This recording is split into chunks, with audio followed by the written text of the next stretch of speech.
Saludos y bendiciones. Vamos entonces a pasar a nuestro tema de hoy.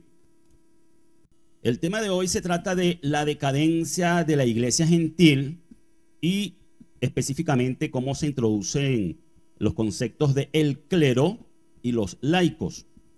Y vamos a retomar el punto donde quedamos en la ocasión anterior en nuestro documento, y dice de la manera siguiente: fue tras una persecución de aproximadamente 200 años que los elementos de decadencia y alejamiento de la verdad comenzaron a profundizar en la iglesia. Estamos hablando de la iglesia gentil. Ya no estamos en el punto original donde comenzamos esta serie, que es la Asamblea Nazarena original, lo que han llamado la iglesia primitiva. Entonces hemos hecho la diferencia entre la iglesia primitiva, que también llaman la iglesia judía, y lo que es la iglesia gentil, que se deriva de toda una separación progresiva que fueron dando los creyentes de origen gentil con relación a sus tutores en la fe, que fueron los apóstoles, discípulos del maestro Yeshua de forma directa. Así que bueno, allí el tema de hoy está enfocado entonces es hacia la iglesia gentil, y vamos a ver cómo se introduce el concepto del clero y cómo se comienza entonces a hablar de los creyentes como los laicos. La causa de la decadencia, y en verdad podríamos decir que la causa de toda decadencia, residía en el hecho de que la iglesia había perdido de su vista, o había perdido de vista, su puesto de santa separación del mundo. Recuerden, mis estimados hermanos y amigos, que estos documentos que estamos utilizando en nuestra presentación del tema son documentos de autores cristianos. Hemos querido utilizar mayoritariamente documentos de autores cristianos para que podamos ver que incluso desde la perspectiva de historiadores cristianos y de autores de documentos relacionados con la historia del cristianismo, vamos a encontrar las verdades que hoy muchos quieren negar, y que son esas verdades las que nos han llevado a nosotros a un proceso de restauración de la fe bíblica antigua. Entonces aquí está diciendo este autor que hubo un abandono del concepto de santa separación del mundo. Quiere decir que lo que se conoce como la iglesia gentil comienza a congraciarse con el mundo, y ya vamos a ver en qué sentido esto ha ocurrido. Dice que su temprana simplicidad, la temprana simplicidad de la asamblea original, estaba volviéndose rápidamente cosa del pasado, y la mano del hombre estaba llevando a cabo ruinosos cambios en la dirección de sus asuntos. Fijémonos cómo acá se nos dice que es la mano del hombre. La mano del hombre es la que introduce los cambios, es la que va modificando las cosas que originalmente representaban o constituían el modelo original de lo que han llamado la iglesia primitiva. Entonces, esta iglesia gentil, ya en torno a todo ese proceso de separación y distanciamiento de su matriz hebrea, comienza a introducir ruinosos cambios, como lo dice aquí el mismo autor de este documento, que no soy yo. Ruinosos cambios, es decir, unos cambios que arruinaron el modelo original de la Asamblea Nazarena. Se introduce entonces el concepto de clero, el clero, y a la asamblea de creyentes se les comienza a llamar laicos. Todo esto siempre traído desde los conceptos griegos para reforzar la idea de que la iglesia gentil está separada de los conceptos hebreos. Entonces, la distinción entre el clero y los laicos estaba surtiendo sus malos efectos en la iglesia gentil. Comenzó a introducirse una diferenciación. El clero, la dirigencia de la iglesia gentil, y hacer una diferencia, una distinción entre clérigos y laicos, y los laicos vendrían siendo como unos subordinados a los clérigos, que eran básicamente los que gobernaban entonces la iglesia gentil. Y esto pues trajo malos efectos en la iglesia. Muy importante ver que entonces los obispos y diáconos vinieron a ser una especie de orden sagrada, ya con una jerarquía, con una distinción por encima de los creyentes comunes llamados laicos. Y en contra de todas las enseñanzas de las Escrituras, se les comenzó a dar un lugar preeminente. Fíjense que habla de un lugar preeminente. Allí es cuando comienza entonces a distorsionarse la figura que se mantiene hasta el presente, y por eso es que nosotros vemos en el cristianismo en general toda esa cosa de la jerarquía que tanto en el catolicismo, el protestantismo con todas sus variantes, vamos a ver que hay una especie de pirámide de autoridades, y eso se introdujo en aquel entonces por medio de los obispos, y junto a ellos entonces los diáconos fueron exaltados, obispos y diáconos, como una especie de orden sagrada, como una especie de iluminados especiales por encima del resto de la comunidad. Y esto les fue otorgando, o ellos mismos se fueron otorgando, un lugar preeminente. Es como una clase superior dentro de la comunidad de creyentes, en este caso la iglesia gentil.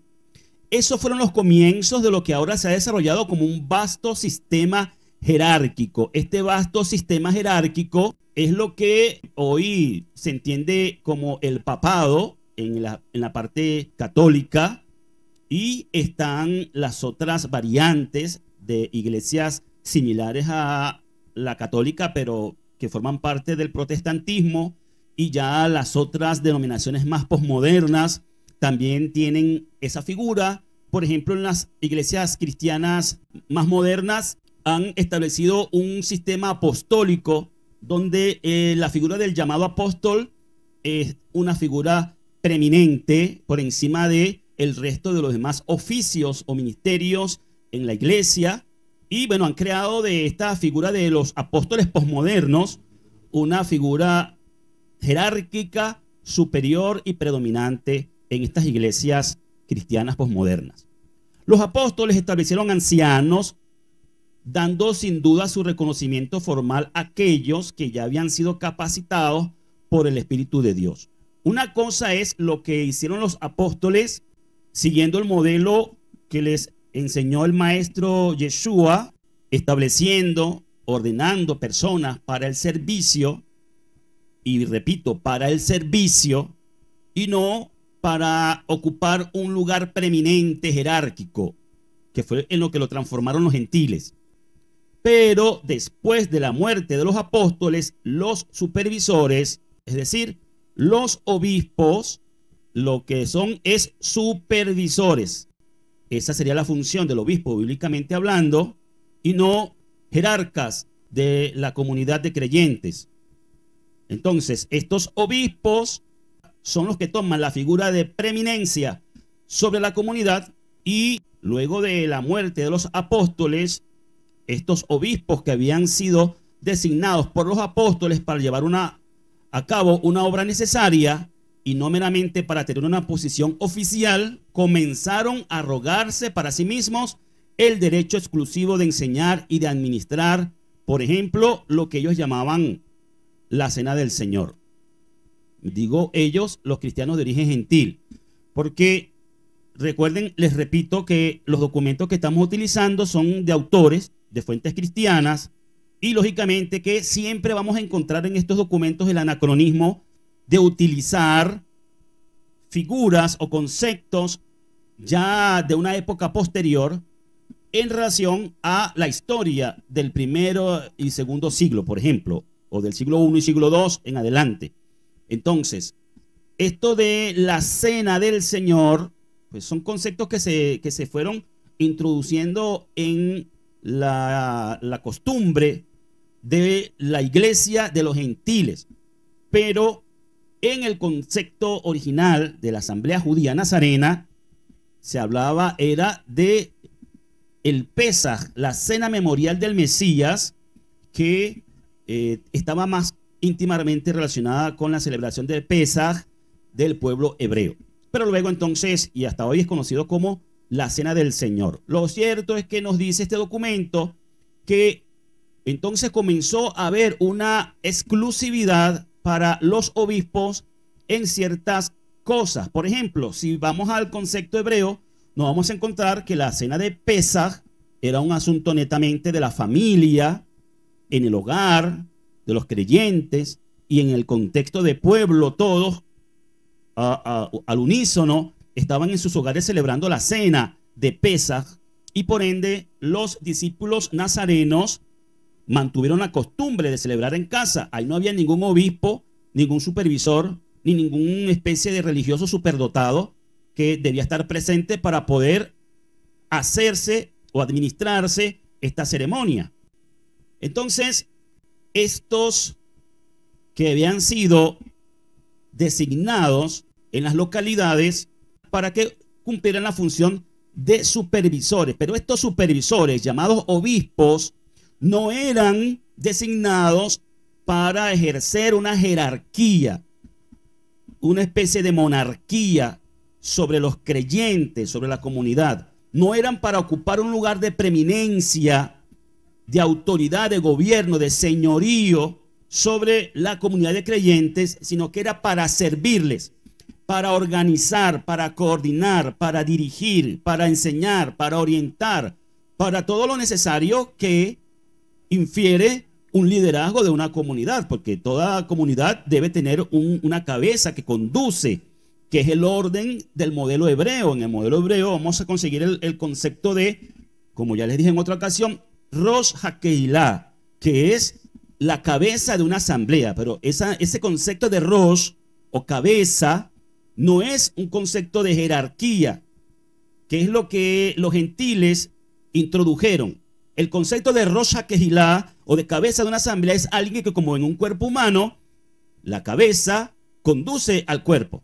Entonces allí está la figura de lo que debería ser un obispo, pero ellos comenzaron, como dice aquí el documento, a arrogarse para sí mismos el derecho exclusivo de muchas cosas, como enseñar y administrar la llamada Cena del Señor.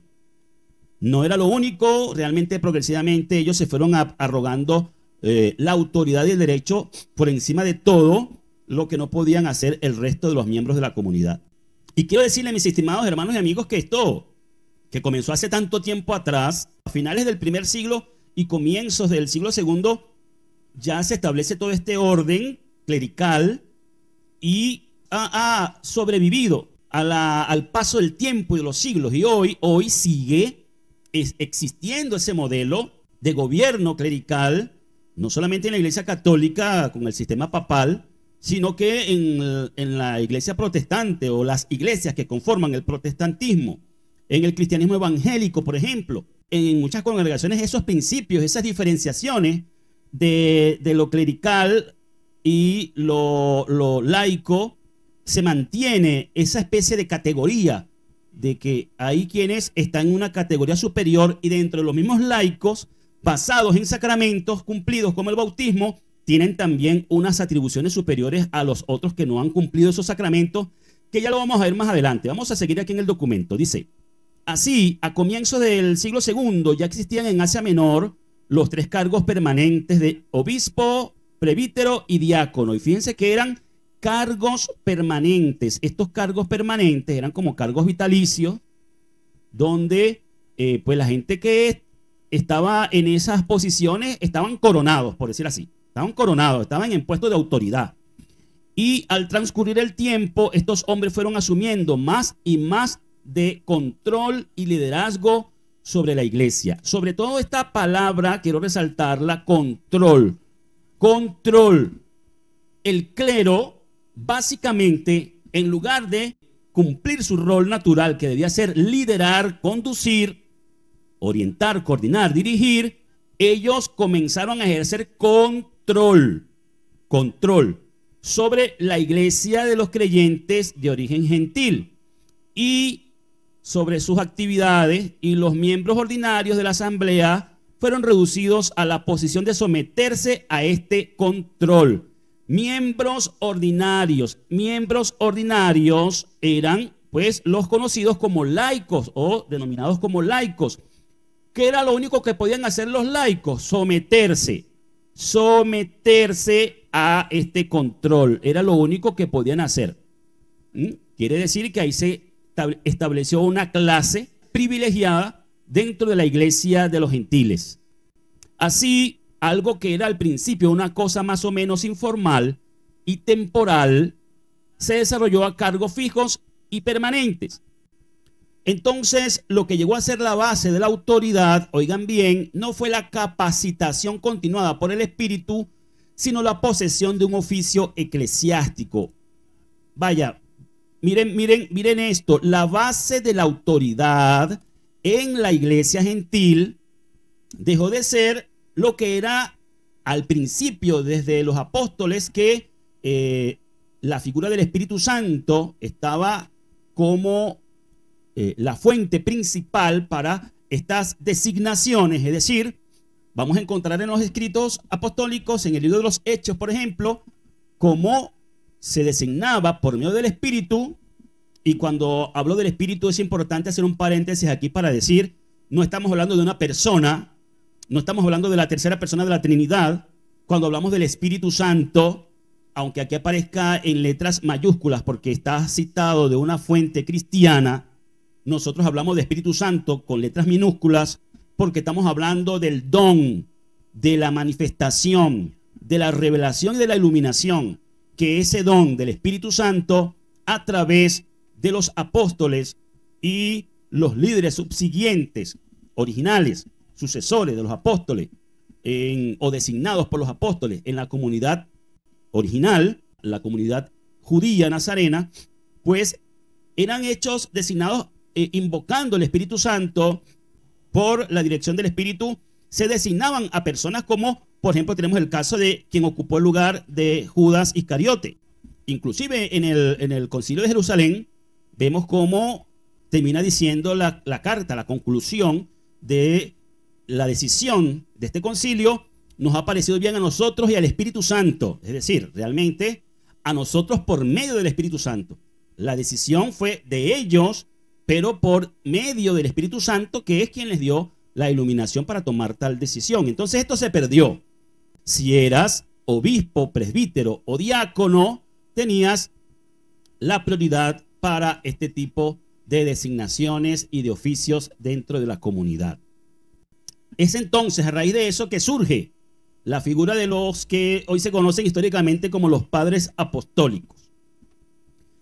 ¿Quiénes fueron los padres apostólicos? Bueno, ellos ocuparon esta porción de tiempo, según los historiadores, entre el año 100 y el año 150 después del Mesías. Ellos fueron escritores y figuras importantes del cristianismo primitivo del siglo I y principios del siglo II, pero ya hablando de cristianismo gentil. No estamos hablando de la iglesia primitiva judía. Tuvieron contacto directo con los apóstoles de Jesús o con sus discípulos inmediatos. Por eso es que se les llama padres apostólicos, porque ellos o conocieron a los apóstoles, o fueron discípulos de los apóstoles, o conocieron y fueron discípulos de los apóstoles. Entonces, ya no sería tan apostólico, ¿no?, el concepto de estas personas, que vendrían siendo de generaciones posteriores, muy posteriores a los apóstoles. Ahora, también sus obras se consideran como un puente entre la enseñanza de los apóstoles y la teología sistematizada de los padres de la iglesia. Oigan esto, vamos a resaltar aquí: enseñanza de los apóstoles por un lado, y por otro lado la teología sistematizada de los padres de la iglesia. Miren cómo se puede ver, aunque estos son documentos de cristianos, uno puede darse cuenta que no es el propósito del documento, pero uno puede darse cuenta cómo hay una diferencia entre lo que era la enseñanza de los apóstoles y lo que luego vino a ser la teología sistematizada de los padres de la iglesia. Y luego por los que fueron llamados apologistas y los padres eclesiásticos o padres de la iglesia. Ahorita estamos en el punto de los padres apostólicos, en el punto de la historia, pero eso sigue evolucionando hacia los padres eclesiásticos, entre los cuales se pueden encontrar también los apologistas, y ya eso tiene que ver con lo acontecido en el siglo II hasta el siglo VIII de historia del cristianismo, pero lo vamos a ver en su momento. Hoy estamos en el tema de los padres apostólicos. Año 100 al 150 después del Mesías. Se enfocaron principalmente en transmitir las enseñanzas de los apóstoles y defender la fe contra las herejías. Fíjense cómo se contradice la fuente histórica desde el cristianismo cuando aquí nos dice que hubo un cambio de teología de la enseñanza de los apóstoles a la teología sistematizada de los padres de la iglesia. Así que este siguiente punto se debe entender que se enfocaron principalmente en transmitir las enseñanzas de los apóstoles desde sus perspectivas, es decir, desde su reinterpretación. Los padres apostólicos hicieron una reinterpretación de la enseñanza de los apóstoles para lograr una teología sistematizada, que es la que se mantiene hasta el día de hoy. Cuando usted va a los institutos bíblicos, va a estudiar teología bíblica sistemática. Y esa teología sistematizada, miren dónde están sus orígenes, por allá con los padres de la iglesia, al comienzo del siglo II. Entonces, ellos se enfocaron a transmitir las enseñanzas de los apóstoles, entre comillas, y defender la fe contra las herejías. Y llama mucho la atención de que ellos tenían el propósito de defender la fe contra las herejías, que en este caso es el rol más específico que cumplieron los llamados o conocidos como apologistas, pero aunque ellos ciertamente estaban combatiendo contra herejías, también ellos en su defensa de la fe se apartaron de la fe original y terminaron constituyendo nuevas doctrinas que también eran heréticas. Qué interesante esto, ¿no? Unos defensores de la fe, batalladores contra la herejía, pero que terminan también estableciendo doctrinas heréticas. Algunos de los padres apostólicos más conocidos incluyen Clemente de Roma, Ignacio de Antioquía, Policarpo de Esmirna, Papías de Hierápolis y el autor de la Didaqué. Vamos a ir concluyendo entonces hoy con el padre apostólico llamado así. Aquí está mencionado Ignacio de Antioquía. Vamos a ver la responsabilidad que tiene Ignacio de Antioquía del año 107 después del Mesías en esto del establecimiento del clero. Ignacio, ya a principios del siglo II, combinó las ideas de unión con Cristo y la iglesia como cuerpo de Cristo como una condición necesaria para la salvación, y enseñó que nadie podía ser salvo a no ser que fuera miembro de la iglesia. Ya Ignacio ha sido tema en episodios anteriores y en otros de los videos que hemos realizado en este canal, y hemos explicado cómo fue una figura influyente al tomar la posición de obispo para establecer la preeminencia de la figura del obispo por encima de toda la comunidad de creyentes. Pero además, Ignacio entonces se atribuye la enseñanza de que no se podía ser salvo sin estar unidos a Cristo y la iglesia. Ignacio enseñó que nadie podía ser salvo a no ser que fuera miembro de la iglesia. Estrechamente relacionados con esta idea de que la iglesia era la única arca de salvación, este concepto se ha mantenido hasta el día de hoy. Mire, hay iglesias que todavía hablan de que la iglesia es el arca de salvación. Ese concepto lo establece Ignacio y sus sucesores, el obispado, y entonces íntimamente ligado a esto de que no se podía ser salvo si no se era miembro de la iglesia, estaban los sacramentos. Hace un momento les dije, los sacramentos eran entonces la herramienta a utilizar para la preeminencia de los clérigos, del clero.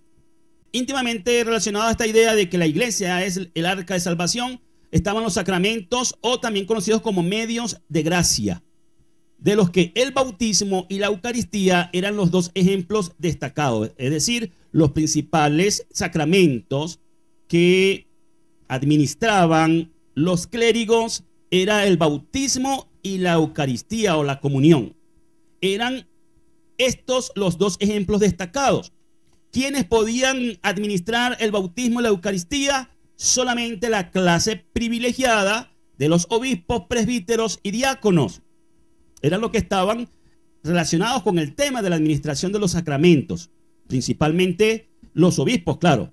En relación con estos sacramentos surgió también la teoría del sacerdotalismo clerical. Repito, sacerdotalismo clerical. Esto es que los sacramentos solo podían ser celebrados o administrados por hombres ordenados de manera regular para este propósito.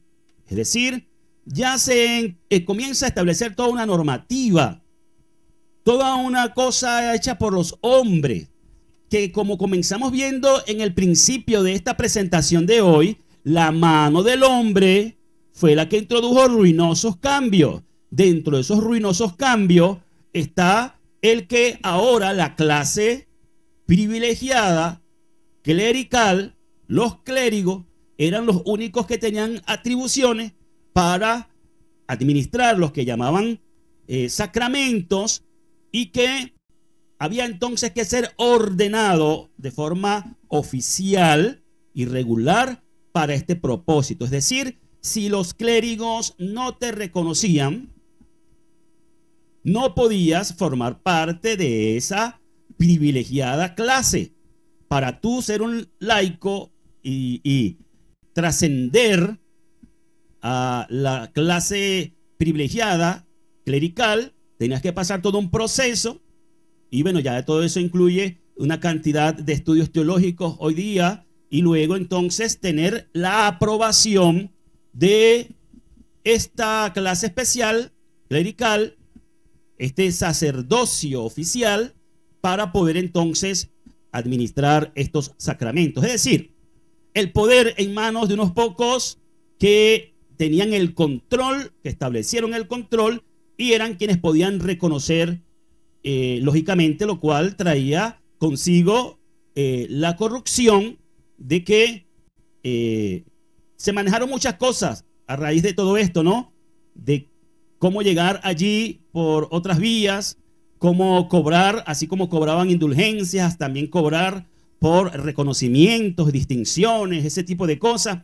Entonces, así el clero, en distinción a los laicos, vino a constituirse en un sacerdocio oficial, y a esto se los hizo depender enteramente del clero para conseguir la gracia sacramental, sin la que, según se enseñaba, no había salvación. Fíjense la relación que hay aquí tan peligrosa. Miren cómo una cosa va llevando a la otra. La iglesia gentil establece el concepto del clérigo. Luego esa clase se atribuye a sí mismos tener la autoridad única para administrar lo que llaman los sacramentos. Y esa clase única es la que abre o cierra la puerta de la iglesia al resto, que entrar a la iglesia era la única manera de ser salvos. ¿Qué termina entonces significando esto?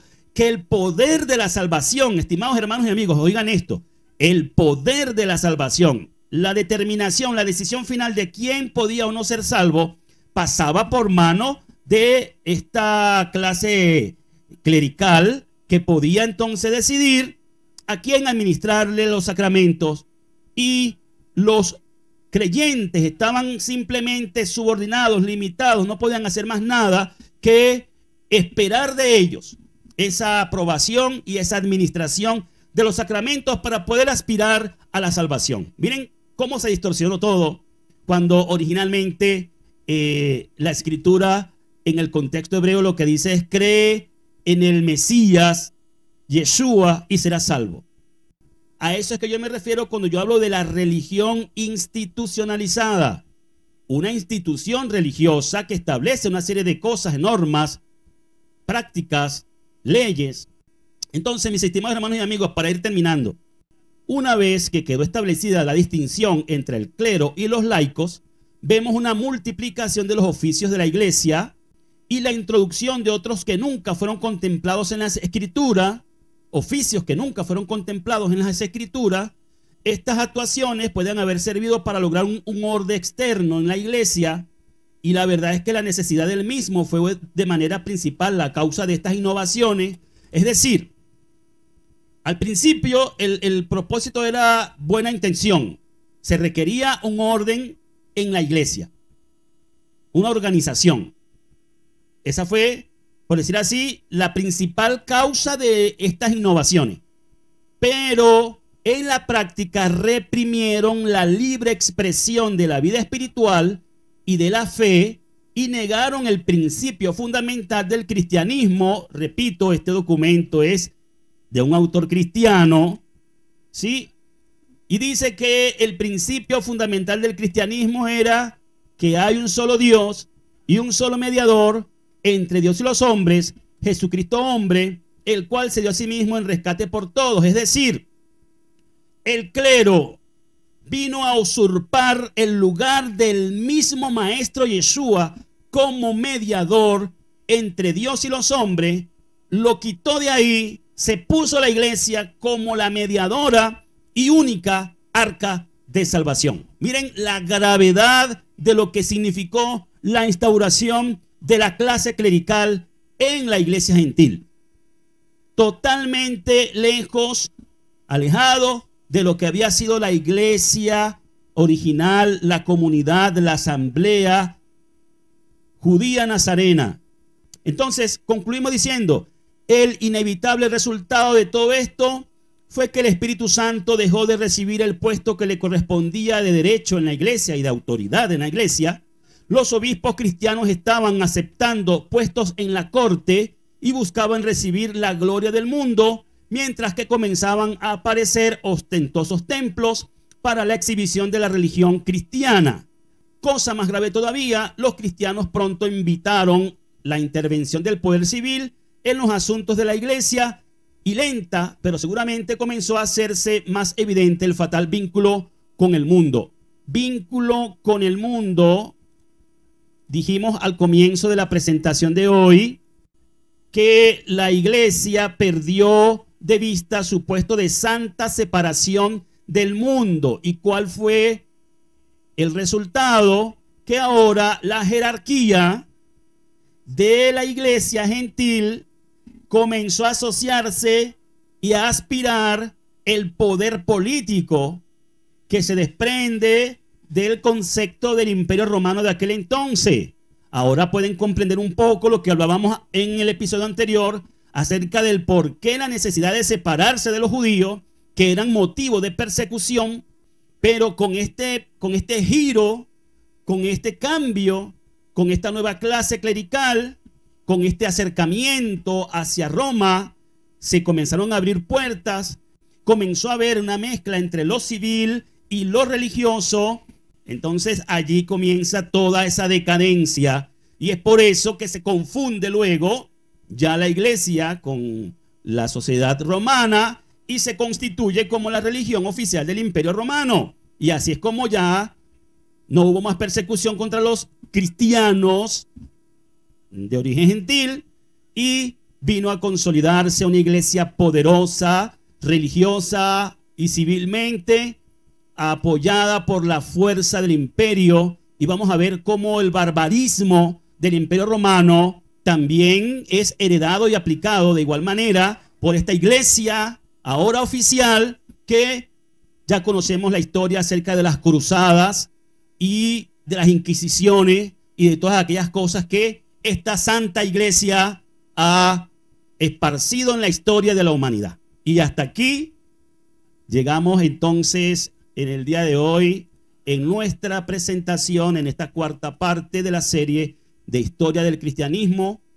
La invitación, mis estimados hermanos y amigos, recuerden que es para el próximo Shabbat. Muchas gracias a ustedes por su acompañamiento. Hasta la próxima. Shalom para todos.